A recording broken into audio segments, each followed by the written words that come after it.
Vamos então ver que ter um caráter como o de Jesus leva tempo. Não existe atalhos para chegarmos à maturidade. Isso é importantíssimo que nós tenhamos muito claramente em nosso coração.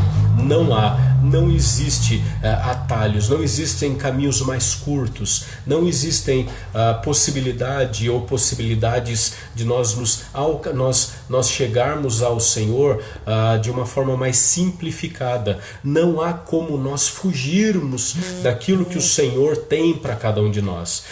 De uma forma e de outra, nós vamos caminhando dentro da palavra do Senhor, e as experiências que o Senhor vai nos dando e permitindo que nós passemos, por vezes, são experiências muito difíceis, e são difíceis exatamente para que a gente aprenda. O fato de entregarmos as nossas vidas ao Senhor, e isso é entregar a vida a Jesus, é dizer: Senhor, as chaves da minha vida estão aqui, dirige o meu andar, dirige o meu caminhar, muda a minha mente, muda o meu coração, muda a maneira como eu ajo e como eu reajo diante de todas as situações. Porém, nós vimos durante toda a nossa caminhada nessa série de 20 estudos, hoje é o estudo de número 20 já, desse tema, o maravilhoso plano de Deus para nós. E durante esses primeiros 19 estudos, nós vimos que o fato de entregarmos a nossa vida a Jesus não significa que nós vamos mudar da noite para o dia, mas significa sim que dia após dia nós vamos crescendo na presença do Senhor, vamos conhecendo mais de Deus, vamos nos alimentando da palavra, vamos nos vestindo com as vestes de justiça e vamos nos despindo, nos esvaziando de nós mesmos, de todo orgulho, de toda vaidade e de tudo aquilo que nos faz mal. Eu quero convidar você a ler comigo lá em Colossenses, Paulo escrevendo aos Colossenses, Colossenses capítulo de número 3, Colossenses 3, nós vamos ler do 5 ao 11, Colossenses 3, do 5 ao 11, Colossenses 3, do 5 ao 11. Fazei, pois, morrer a vossa natureza terrena. E aí Paulo ele descreve a natureza terrena. E você vai ver aqui e nos versículos para frente que nós realmente, eu e você, a gente se enquadra em pelo menos algum ponto ou alguns pontos do que Paulo está descrevendo aqui. Fazei, pois, ou seja, esforço. Eu tenho que fazer, não é Deus quem faz, sou eu quem faz. O difícil o Senhor já fez através de Jesus, que foi morrer por mim, perdoar os meus pecados e me garantir a vida eterna. Qual é a minha parte? É aquilo que, ainda que seja difícil, a Bíblia coloca como fácil, que é fazer morrer a nossa natureza terrena. Quais são? Prostituição, impureza, paixão lasciva, desejo maligno, avareza, que é idolatria. Por estas coisas é que vem a ira de Deus sobre aqueles que são desobedientes. Ora, nessas mesmas coisas andastes outrora, também noutro tempo, quando vivieis nelas. Agora, porém, e esse é o apelo de Deus através do apóstolo Paulo. Agora, porém, agora que Jesus é o Senhor da sua vida, agora que você entendeu a mensagem do Evangelho e entregou a sua vida a Jesus, a partir de agora, despojai-vos igualmente de tudo isto. E aí ele põe uma segunda lista, e veja como a gente está dentro dessa lista. Vocês têm que se despojar. A ideia de despojar é exatamente a ideia de se despir, é tirar toda a roupa, é tirar toda a capa, é tirar tudo aquilo que nos encobre, para que a gente completamente despido não tenha nada o que esconder. Essa ideia que Paulo nos dá e traz a nosso coração no versículo 8 é a ideia da sinceridade. Não há nada escondido, não há mais barreiras entre Deus e eu, não há mais barreiras entre a minha vida e a palavra do Senhor. E aí ele continua: agora, pois, despojai-vos igualmente de tudo isto. E aí vem a lista. Começa com ira, indignação, maldade, maledicência, linguagem obscena do vosso falar. Não mintais uns aos outros, uma vez que vos despistes do velho homem com os seus feitos, e vos revestistes do novo homem, que se refaz para o pleno conhecimento, segundo a imagem daquele que o criou, no qual não pode haver grego, nem judeu, nem circuncisão, nem incircuncisão, nem bárbaro, cita, escravo, livre, porém Cristo é tudo em todos. Essa é a imagem que a palavra traz a nós a respeito dessa nova criação e nova criatura que nós somos em Jesus Cristo. E a ordem que o apóstolo Paulo traz à igreja e traz a você e a mim é exatamente isso. Ele usa a palavra se despir, se desnudar completamente, tirar tudo aquilo que não permite que nós sejamos plenamente vistos e reconhecidos. Por quê? Porque se eu tenho algo sobre mim que não me permite ser completamente reconhecido, as obras do Senhor não resplandecerão na vida das pessoas. Então, não existe atalho para a maturidade cristã. E esse texto que nós lemos, ele mostra exatamente a nossa luta eterna e constante, diária e momentânea, de nós abrindo mão, abrindo nosso coração, deixando Deus nos transformar completamente. Então até aqui nós vimos que a jornada cristã, ela envolve o acreditar pela adoração, o pertencer pela comunhão e o transformar-se pelo discipulado. É o que Deus faz em nosso coração, é o caminho que o Senhor age na minha vida e através da minha vida. Primeiramente, ele através do Espírito Santo, faz com que eu acredite. Eu ouvindo a mensagem, ouvindo a palavra, eu acredito naquilo e a palavra me transforma. A partir do momento que ele me permite acreditar, eu faço parte desse povo de Deus. Fazendo parte desse povo de Deus, eu sou transformado momento após momento. Então, Deus quer que todos nós, dia após dia, nos tornemos mais parecidos com Ele. Então, crescer, amadurecer é um processo gradual. Veja lá ainda o apóstolo Paulo, 2 Coríntios capítulo 3, verso 18. 2 Coríntios 3, 18. 2 Coríntios 3, 18. Portanto, todos nós, com o rosto descoberto, refletimos a glória que vem do Senhor. Essa glória vai ficando cada vez mais brilhante e vai se tornando cada vez mais parecidos com o Senhor, que é o Espírito. Então é um crescimento gradual.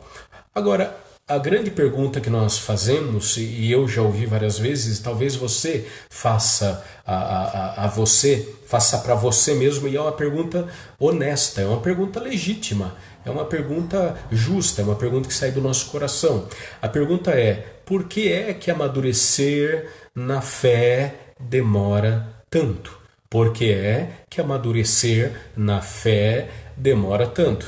Então, embora Deus ele possa nos transformar instantaneamente, Deus tem esse poder. Nunca a Bíblia diz que Deus não tem esse poder. Nós nunca dissemos, não, Deus não pode transformar alguém instantaneamente. Claro que Deus pode, Deus tem esse poder. Porém, é interessante nós vermos na Bíblia, na história de homens e mulheres da Bíblia, na sua vida, inclusive na minha e de qualquer pessoa com que a gente conviva, que Deus Deus optou nos desenvolver gradativamente, vagarosamente. Sabe o que mostra? Mostra que Deus é um Deus sábio, reto, justo, perfeito e cauteloso. Deus é Deus assim, e assim Ele fez desde o início. Se você pega lá em Gênesis capítulo 1, Gênesis capítulo 2, você vai ver o quê? Deus agindo e criando tudo que há e tudo que existe. Deus não fez tudo que existe num piscar de olhos. Deus não criou tudo que o universo contém num estralar de dedos. Deus não fez isso. Deus agiu de forma precisa, cautelosa, perfeita. Deus agiu de forma sábia. Deus ele fez e foi criando as situações adequadas no momento mais perfeito, mais correto para que tudo acontecesse. Agora é interessante quando nós voltamos a nos perguntar por que a gente amadurece na fé tão vagarosamente. A gente tem que entender algumas coisas, que é o princípio natural da nossa vida. Por que a gente aprende por que a nossa fé amadurece tão lentamente? Primeiro, porque a gente aprende lentamente. Nós aprendemos de forma devagar. Nós aprendemos vagarosamente, nós aprendemos lentamente. Quantas vezes foram necessárias nós fazermos tabuadas, por exemplo? Quantas vezes nós tivemos que estudar alguma coisa, ouvir de novo, ouvir ainda outra vez, para a gente guardar aquele ensinamento? Quantas vezes nós tivemos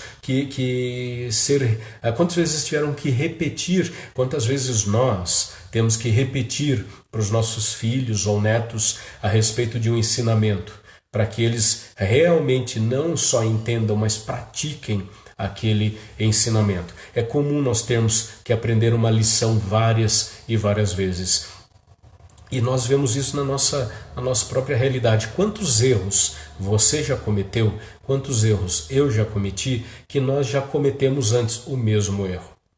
Nós somos especialistas nisso, em cometer de novo o mesmo erro, fazer de novo aquilo que a gente diz: nisso eu não caio mais, isso eu não faço mais. Eu posso fazer um erro novo, eu posso cometer outro erro, mas isto eu não faço jamais. Você vai lá e faz. A gente aprende devagar, a gente aprende lentamente. E quando você olha isso na Bíblia, isso também é presente na Bíblia. O povo de Israel caminhou 40 anos no deserto, não é porque a distância era tão grande, não é porque o número de pessoas era tão grande, mas porque o deserto foi didático. O deserto foi a universidade, a faculdade, o curso que Deus matriculou o seu povo para que ele saia daqui e chegue lá, mas quando chegar lá, ele tenha aprendido quem o povo é e quem Deus é. Então, nós aprendemos lentamente, nós demoramos para abrir mão daquilo que nós conhecíamos e conhecer novas coisas. Outra coisa, uma segunda razão por que a gente leva tanto para crescer e amadurecer espiritualmente, é porque nós temos não só muito o que aprender, mas em segundo lugar, porque nós temos muito o que desaprender.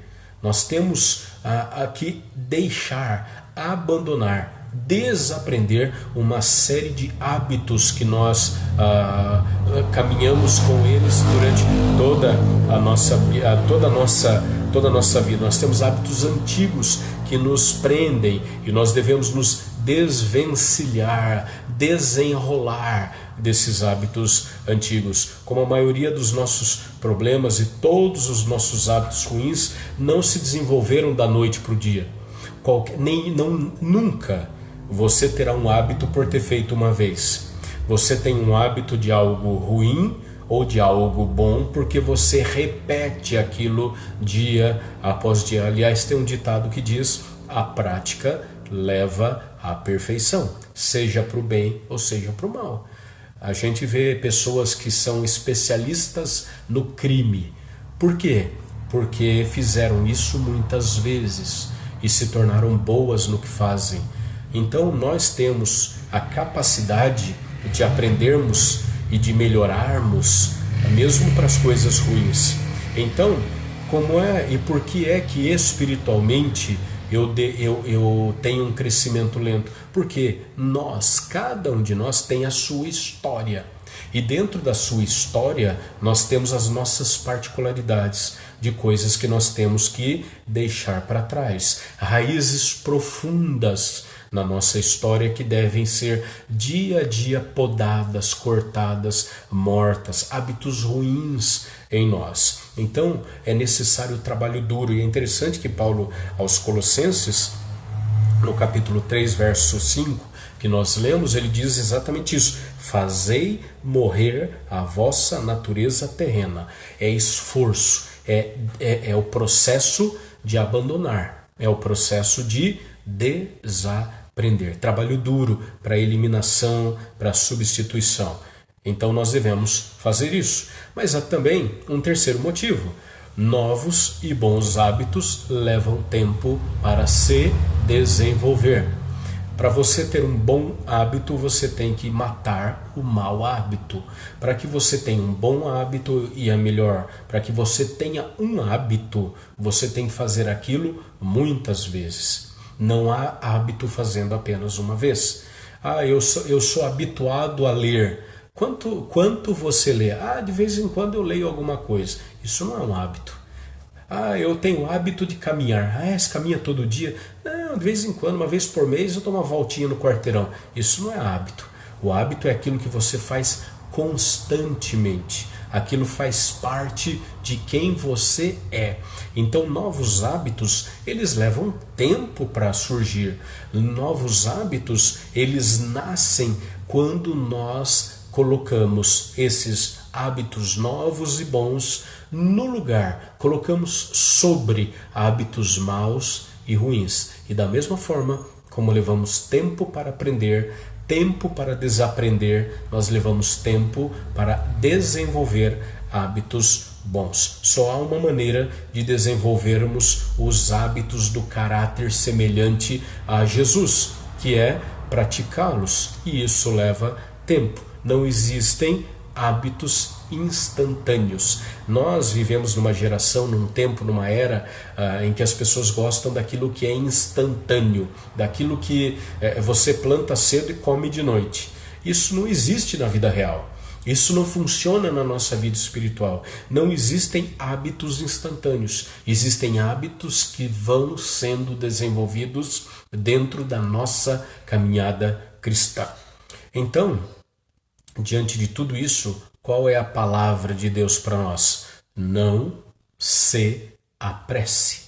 Não se apresse. À medida que a gente cresce, à medida que a gente amadurece espiritualmente, existem várias formas de cooperar com Deus durante esse processo. Então não ache que porque você olhou para o irmão e o irmão aparentemente é mais espiritual que você, aparentemente aquela irmã sabe mais que você, aparentemente aquele outro é melhor crente que você, melhor cristão que você, um filho de Deus mais abençoado que você se retrai, se diminui, se anula e acaba abandonando o caminho do Senhor. Não é esse o caminho. O caminho é não nos apressarmos. Nós vamos crescendo e vamos nos amadurecendo espiritualmente. É interessante que no crescimento existe uma deficiência. No crescimento humano, no crescimento corpóreo nosso, existe uma doença. E uma doença que se chama popularmente de gigantismo. O gigantismo, como o próprio nome diz, nada mais é que uma pessoa que nasce dentro do padrão, dentro do tamanho do padrão de uma criança, e depois de alguns anos, o seu crescimento torna-se rápido, acelerado, desenvolvido sobremaneira, de forma errada, de forma não saudável, de forma não completa, e essa pessoa começa a crescer e literalmente se torna um gigante. Mas os dados médicos e a história mostram o seguinte: os gigantes, eles não têm uma vida nem boa, nem saudável, nem longa. Por quê? Porque o crescimento não foi saudável. O crescimento não trouxe amadurecimento, estabilidade e saúde. Portanto, não se apresse, não se compare no crescimento espiritual. Afinal de contas, Deus fez cada um de nós, e em cada um de nós Deus ele tem um plano extremamente bem delineado, bem alicerçado em todos os seus modelos. O Salmo 139 ele mostra que Deus tem a nossa história trilhada, traçada. O Salmo 139 ele mostra, numa comparação bela e profunda do salmista, a eternidade de Deus, a nossa transitoriedade, o poder de Deus, a glória de Deus, a maravilhosa graça e misericórdia com que Deus se esvazia e abençoa cada um de nós na criação. Mas ele diz que se eu subo ao mais alto, aos mais altos céus o Senhor está, se desço ao mais profundo abismo, lá estás também. Nenhuma palavra chegou à minha boca e o Senhor já conhece todos os meus dias foram escritos e determinados sem que nenhum deles ainda houvesse. Deus ele nos conhece, Deus ele nos fez. O grande problema da nossa pressa para o nosso crescimento, para o nosso desenvolvimento espiritual é porque nós realmente acreditamos que Deus ele se esquece de como lidar particularmente conosco. E o nosso grande problema em nos compararmos com as pessoas é olharmos apenas para os holofotes, para aquilo que é visível e aparente, e não sabendo aquilo que vai no profundo do coração das pessoas. Porque quando lemos Paulo escrevendo aos Colossenses, quando ele diz: fazei, pois, morrer a vossa natureza terrena, é com dor, é com esforço, é com sangue, é com lágrimas, é com oração, é com entrega, é com renúncia, é sofrido, porque nós temos que nos despir, despojarmos-nos daquilo que somos. Então, quando eu olho para um irmão, para uma irmã que aos meus olhos é alguém que tem uma intimidade linda e poderosa com o Senhor, eu só vejo isso. Mas quando eu converso com a pessoa, quando eu conheço a sua vida, eu vejo que a sua vida é uma vida cheia, plena de renúncias. Não há atalhos para um crescimento espiritual. Não há atalho para você ser amigo de Deus. Não há atalho para termos intimidade com o Senhor. A intimidade do Senhor é para aqueles que buscam o Senhor. E buscar é um ato. É um ato que parte da nossa vontade. E para que eu busque algo, eu tenho que abandonar algo. Para que eu busque a intimidade com o Senhor, eu tenho que abandonar a intimidade, em primeiro lugar, comigo mesmo. Eu abandono a centralidade da minha vida, eu abandono a centralidade dos meus desejos, eu abandono a centralidade em planos e metas e coloco tudo isso diante do Senhor e digo: cumpra em mim o teu querer. Essa é a palavra que nós encontramos em todos os profetas do Velho Testamento. Todos eles, sem exceção, mesmo Jonas, o profeta que fugiu do Senhor num primeiro momento, ele tem essa luta dentro do seu coração, essa luta entre aquilo que ele era, aquilo que ele deveria ser, onde ele deveria ir, o que ele deveria fazer e os sentimentos que lutavam contra tudo isso. Porque ele foge da presença do Senhor exatamente diante dessa crise no seu coração, e ele vai sofrendo durante muito tempo por conta disso. Por isso, não há como eu me comparar mesmo a um profeta bíblico, porque ele tem as lutas dele, íntimas, particulares, íntimas e pessoais, que não são as mesmas minhas. Eu não posso me comparar a você e você não a mim. Se você olha para alguém e fala: puxa vida, como eu queria ser como aquela pessoa, você não sabe a luta que ela passa. Mas Deus conhece, e Deus, segundo a palavra, traçou esse plano para ela, e esse plano é maravilhoso. Como ribeiros de águas, assim é o coração do rei nas mãos do Senhor. Quando a palavra fala a respeito desse poder, dessa soberania e controle de Deus sobre tudo que há e sobre tudo que existe, ele usa duas imagens de duas pessoas que, segundo toda a compreensão histórica, tem todo o poder, que é o próprio Deus e é o rei. Ninguém manda, ninguém tem mais autoridade, domínio, governo e poder do que o rei de uma nação. Mas a palavra diz: como ribeiros de águas, assim é o coração do rei nas mãos do Senhor. É o Senhor quem governa a minha história. É o Senhor que governa os reis. É o Senhor que governa a natureza. É o Senhor que governa e governará sempre a minha história. Por isso, não se apresse. E quando nós lemos na palavra, quando nós vemos que nós não podemos nem nos acostumar com a nossa vida, nem nos apressar no nosso conhecimento, no nosso crescimento, nós devemos entender algumas coisas. Veja lá Eclesiastes capítulo 3, verso 1. Eclesiastes 3, verso 1, que é um versículo maravilhoso e que vale muito para os dias amargos e cheios de incertezas que nós estamos vivendo. Eclesiastes 3, 1. Para tudo, para o bem e para o mal, para tudo há uma ocasião certa, há um tempo certo para cada propósito debaixo do céu. Deus, ele tem o controle sobre todas as coisas, nada foge do controle da sua mão. Aliás, uma definição interessante sobre a soberania de Deus é exatamente isso.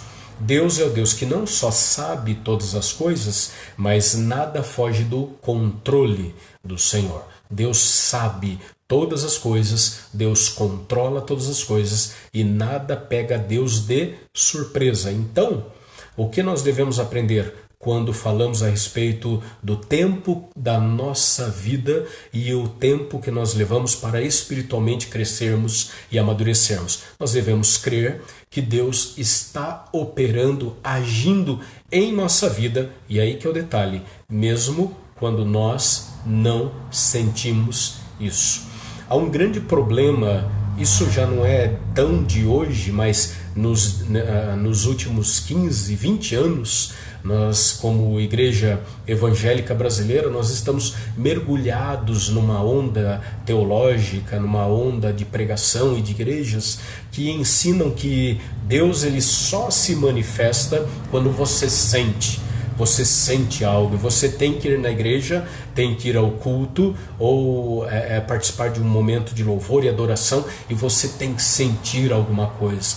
O seu corpo tem que vibrar de alguma coisa, de uma forma. Isso tem que ser algo sensorial, você tem que sentir um arrepio, você tem que transbordar em lágrimas, você tem que ter o desejo de se ajoelhar, você tem que pôr a mão no coração, você tem que pôr a mão sobre a vida das pessoas. A palavra ela não nos ensina isso, ainda que emoções não sejam nem erradas, nem proibidas, mas elas não são a prova que Deus está agindo ou não agindo na minha vida. Então, quando nós lemos a palavra a respeito do nosso crescimento espiritual, nós temos que entender que Deus está operando em nossa vida, agindo em nossa vida. Lembre-se do Salmo 139, palavra nenhuma me chegou à boca, sem que o Senhor não a conhecesse toda. Deus ele governa sobre terra, céu e mar. Deus governa sobre todos e tudo. Deus é o Deus que é, Deus é o Deus que age, Deus é o Deus que fala, Deus é o Deus que de uma forma maravilhosa nos criou e nos formou. Então, creia que Deus está realmente agindo na sua vida mesmo quando você não está sentindo.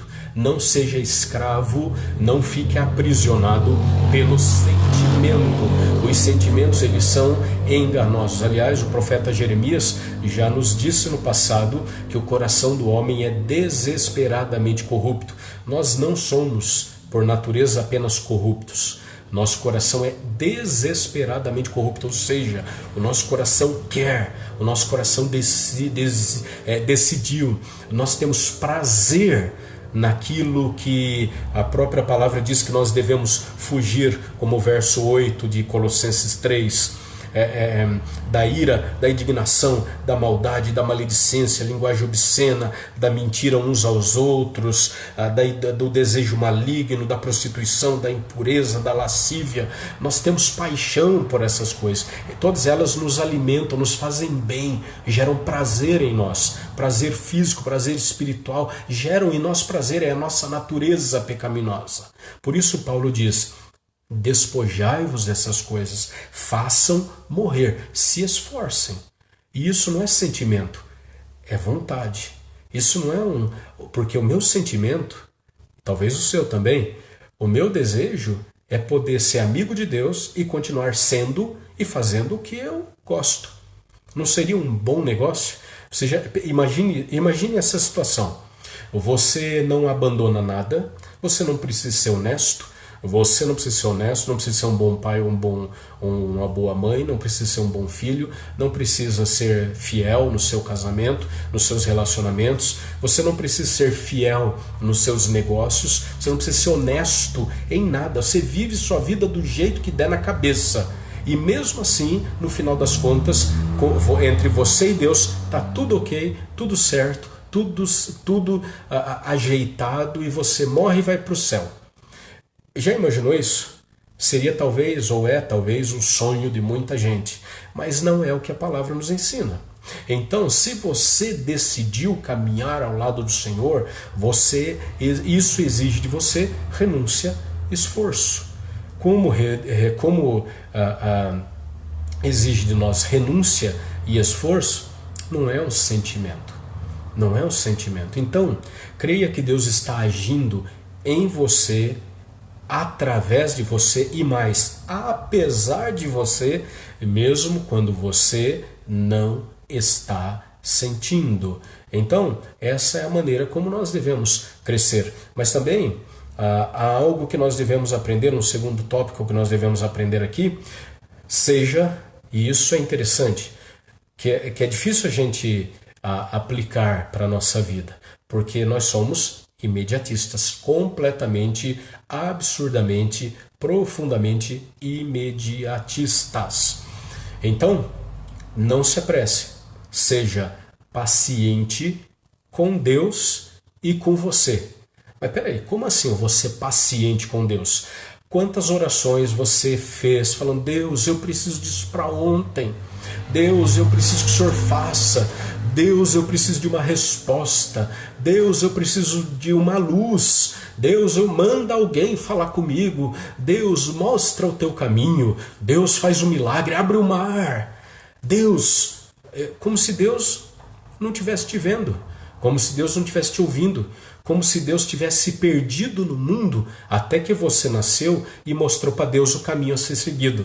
Então, nós invertemos essa ordem, e Deus ele sai da posição de Senhor e se torna o servo, e nós nos tornamos o Senhor de Deus. Então, seja paciente com Deus e com você mesmo. Em que sentido ser paciente com Deus? Ora, o plano de Deus, que é reto, justo e perfeito, via de regra, não é o nosso plano, não é o nosso sonho, não é a nossa meta, não é aquilo que a gente desenhou e traçou para o nosso coração. Mas lembre que Deus ele já tinha escrito todos os meus dias antes que nenhum deles ainda existisse, mas os dias que eu escrevo para a minha vida não batem com os dias que Deus escreveu para mim.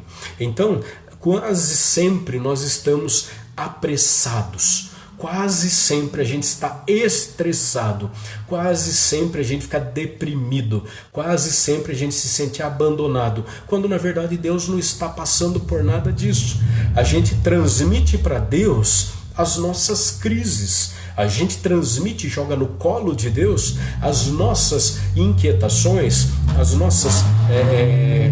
nossas expectativas frustradas, as nossas ansiedades e angústias, como se Deus também estivesse nesse barco conosco. Então, deixe Deus agir, deixe Deus agir. Sente-se, faça como salmista: eu vou fazer uma coisa com a minha vida. Alma, volta ao teu descanso. Alma, volta ao teu lugar. Qual é o meu lugar? O meu lugar é esperar no Senhor. Espera no Senhor, descansa no Senhor, confia nele. Salmo 37:5 diz: entrega o teu caminho ao Senhor, confia nele e o mais ele fará. Entregar e confiar são duas coisas diferentes. Então, como a gente não consegue confiar, a gente não entrega. Por que eu não confio? Porque eu acho que Deus não vai dar conta do que eu preciso. Ou Deus pode até fazer, mas não vai fazer do jeito ou na hora que eu quero. Então o que eu faço? Eu não entrego. Eu não entrego porque eu não confio. Por que eu vou entregar uma obra para alguém que eu acho que não vai dar conta de fazer? Por que eu vou entregar a coisa mais valiosa que eu tenho, que é a minha própria vida, o meu futuro, o meu destino, nas mãos de um Deus que não vai dar conta de cuidar de mim? Então, seguindo a ordem da palavra, que é entregue o teu caminho ao Senhor e confie nele, e o resto, o geral da sua vida, Deus vai fazer o que tem que ser feito, a gente não consegue. Então seja paciente. O caráter ele é desenvolvido através das lutas, das tempestades, dos períodos de silêncio, dos períodos de sofrimento. Nós temos que ter paciência nesse processo. Não é porque Deus não está agindo. Tem um período antes do nascimento de Jesus, um período de aproximadamente 400 anos. É muito tempo. Que alguns estudiosos, alguns teólogos chamam de a Era do Silêncio, ou tempo de silêncio de Deus, porque aparentemente Deus não fez nada ali de espetacular, de extraordinário, de místico, de poderoso, de glorioso, não teve nada de divino na história nesses 400 anos de silêncio. Só que nesses 400 anos de silêncio, Deus fez a obra mais gloriosa até aquele momento, que foi preparar o caminho para a chegada de Jesus. Inclusive, isso é trazido ao nosso conhecimento pelo próprio João Batista, quando diz: eu não sou o Messias, eu não sou aquele que vocês esperavam, pelo contrário, eu estou apenas preparando o lugar. A Isaías já havia dito a respeito de João Batista: eis que virá, pois antes do Messias, antes de Jesus, virá aquela voz, a voz que clama no deserto, e ele lhe preparará o lugar. Ele lhe preparará o momento para aparecer, para se revelar e para mostrar o amor e o projeto glorioso de Deus para nós. Por isso, não ache que Deus não está agindo. Seja paciente com o agir de Deus e seja paciente com você também. Quantas bobagens eu fiz com a minha vida e talvez com certeza bobagens que eu fiz com a vida de outras pessoas. Por quê? Porque a gente é ansioso e porque a gente não espera o momento correto de agir. E por não seguir e não esperar o momento correto de agir, você falha, você tropeça, você cai e pior, faz outras pessoas também errarem, faz outras pessoas não conseguirem aquilo que elas gostariam de conseguir. Você não consegue ajudar as pessoas. Não é porque você não sabia, não é porque você não conhecia o caminho, não é porque você não tinha capacidade, mas é por algo extremamente importante. Não era o momento. E quando você é a pessoa correta, quando você sabe o que fazer, mas não é o momento correto, creia nisso, não vai dar certo. Por uma razão de sabedoria bíblica. Você não começa a construir uma casa pelo telhado. Você começa a construir uma casa por um forte, firme e sólido alicerce. E esse alicerce, um dos elementos dele é essa paciência, esperar confiantemente pelo Senhor. Esperei pacientemente pelo Senhor e Ele se inclinou para mim e me ouviu quando clamei por socorro. É esperar. Como é difícil para nós, imediatistas que somos, esperar no e pelo Senhor. Tiago 1, do versículo 2 ao versículo 4, Tiago 1, do versículo 2 ao versículo de número 4, fala para nós assim: considerem motivo de grande alegria o fato de passarem por diversas provações, pois vocês sabem que a prova da sua fé produz perseverança. Ou veja, é a provação, é o tempo, é paciência, produz perseverança. A perseverança deve ter ação completa, a fim de que vocês sejam maduros e íntegros, sem lhes faltar coisa alguma. Então, o passar pelas provações, e passando pelas provações, nós olhamos para os céus e dizemos: oh Deus, eu estou aqui, o Senhor vai se esquecer de mim, viu? Eu tenho orado, eu tenho clamado, eu tenho buscado. O Senhor vai ouvir só a oração daquela pessoa, daquele irmão, daquela irmã? Ouve minha oração também, dá uma atenção para mim. Só que Tiago fala, é importante, você tem que agradecer. Considerem motivo de grande alegria passarem pelas provações, para que a prova da sua fé produza perseverança, tempo, paciência, qualidade de tempo. Não é a quantidade, é qualidade de tempo, é atenção, porque essa perseverança vai te fazer um crente maduro e íntegro, não faltando nada. Uma terceira verdade bíblica, uma terceira sugestão bíblica para nós, um terceiro caminho para nós é: não desanime. Pode parecer muito elementar, muito simples e muito básico, porque a Bíblia é. A Bíblia ela é escrita para homens simples como nós. A Bíblia não foi escrita para anjos. A Bíblia foi escrita para homens e mulheres que desanimam, para homens e mulheres que são frágeis, para homens e mulheres que abandonam a fé, a esperança, o amor, a família, e abandonam abrindo mão da sua própria existência, da sua própria vida. Então, a regra bíblica para nós continuarmos crescendo de forma saudável, sadia espiritualmente, é não desistir. Abacuque 2:3. Abacuque 2:3. O tempo certo vai chegar logo. Portanto, espere, ainda que pareça demorar, pois a visão virá no momento exato.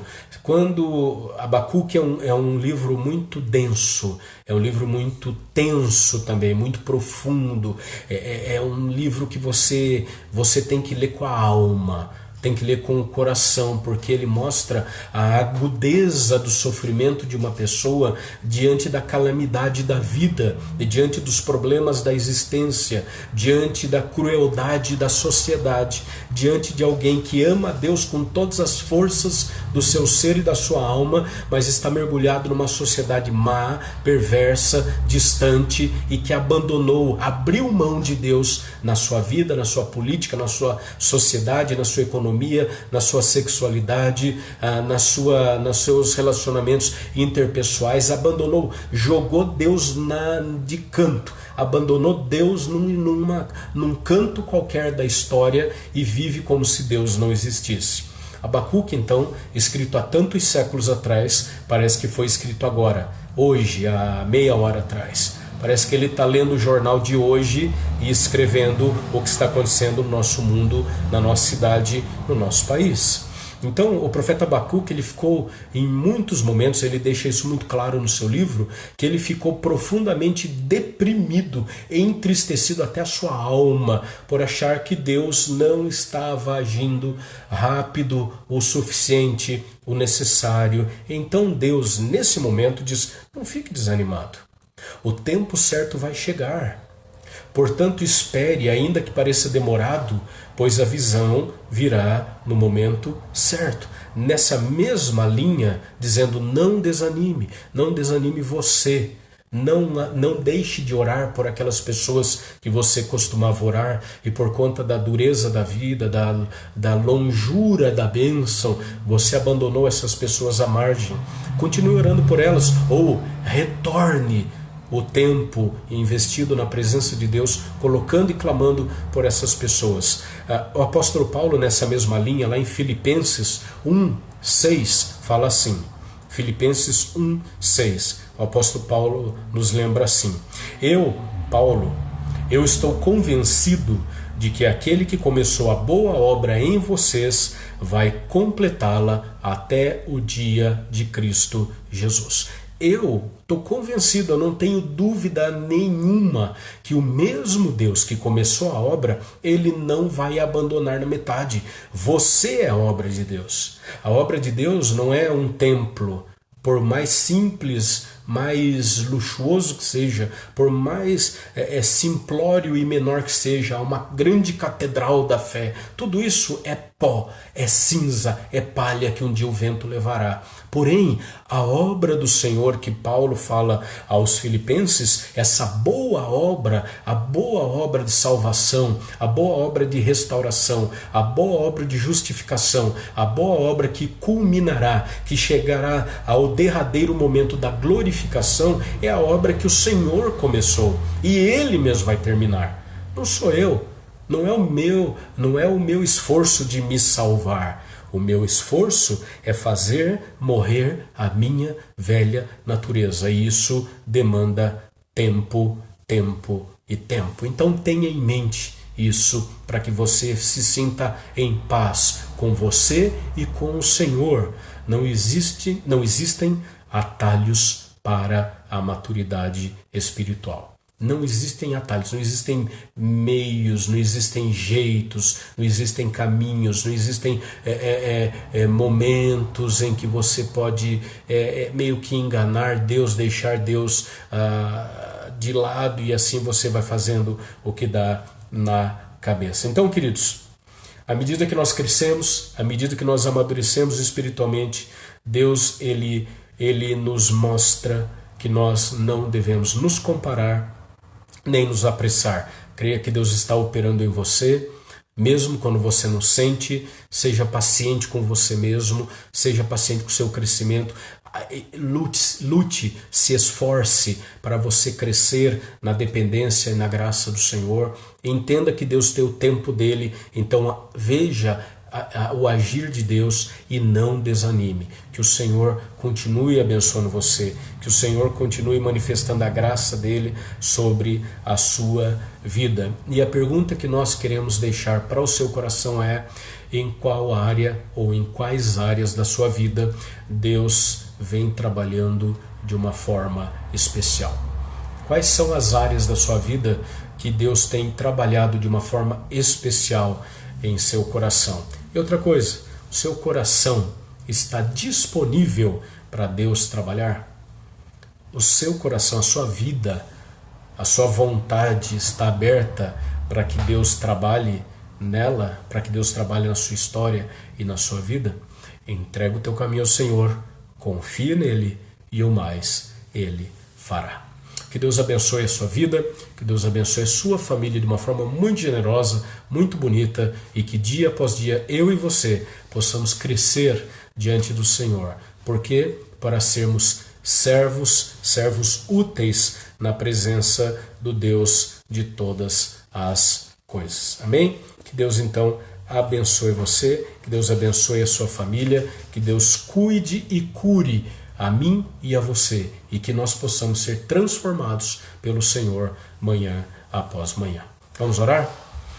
Pai, bom é esse tempo na Tua presença. Obrigado, Senhor, pelos meus irmãos, obrigado por suas famílias. Continue, ó Deus, manifestando a Tua graça sobre a vida deles e sobre nós. Usa, ó Deus, esse estudo, ainda que tão simples, mas abençoe, ó Deus, para que seja instrumento do Senhor, para trazer não apenas instrução, mas traga bênção, traga reflexão, traga transformação, porque a fé vem pelo ouvir, e ouvir da palavra do Senhor.